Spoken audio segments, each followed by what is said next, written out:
Në kuadër të ditës së Europës, kryeministri Edi Rama dhe ambasadori i Bashkimit Evropian në Tiranë Silvio Gonzato u shfaqën me një qendrim të përbashkët për të hedhur poshtë spekulime mbi një bllokim të procesit të negociatave të Shqipërisë në Bashkimin Evropian. Kam dëgjuar spekulime për atë që po ndodh në Bruksel. Së pari, grupi i punës Koela është grup pune që bashkon përfaqësuesit e shteteve anëtare të BE-s, mblidhen me dyert të mbyllura në praninë e Komisionit Evropian për të diskutuar. Komisioni Evropian i ka dorëzuar këtij grupi pune raportin e IBAR për të parë nëse Shqipëria i ka përmbushur piketat e ndërmjetme që të kalojë në fazën tjetër që është mbyllja e kapitujve. Raporti ka bërë vlerësim pozitiv, nuk hidhet në vot, ato vetëm e diskutojnë. Ajo që duhet të bëjmë në udhëheqjen e Këshillit është të miratojmë një qendrim të përbashkët të BE-s që do të shpjegojë piketat e përmbylljes që duhet të plotësojë Shqipëria për mbylljen e negociatave. Nga ana e tij, Rama deklaroi se nuk ekziston asnjë bllokim i procesit, duke cilësuar spekulime për të kundërtën si të pabazuara. Ai tha se raporti i Komisionit Evropian vlerëson pozitivisht përmbushjen e detyrimeve të Shqipërisë në këtë fazë dhe se procesi po ecën në rrugën e tij teknike.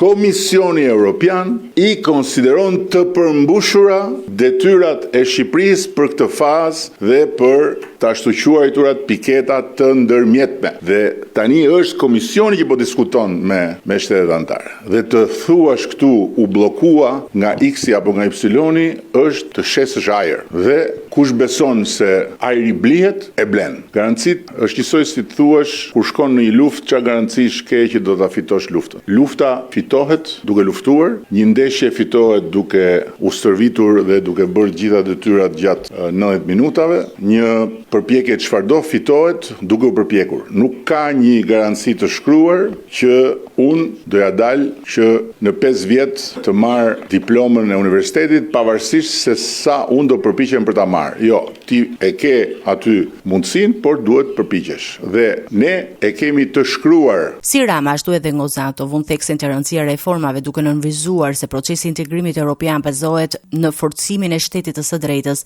luftën kundër korrupsionit dhe garantimin e të drejtave themelore. Shumë kush e pikturon Bashkimin Evropian si një pengesë, e pikturon Bashkimin Evropian si një barr, e pikturon Bashkimin Evropian si një perimetër që nuk të lejon të marrësh frymëlirisht, por nuk ka gjë më larg të vërtetës dhe nuk ka gjë më të gabuar, sepse në fakt Bashkimi Evropian garanton perimetrin e shtetit të së drejtës. Dhe shteti i së drejtës nuk mund të negociohet, por vetëm të respektohet kur e ke dhe të ndërtohet kur nuk e ke. Rama shtoi gjithashtu se Shqipëria është e angazhuar në përmbushjen e objektivave të saj integruese me synim për mbylljen e negociatave në vitet e ardhshme, ndërsa vendimi final mbetet në dorën e Brukselit.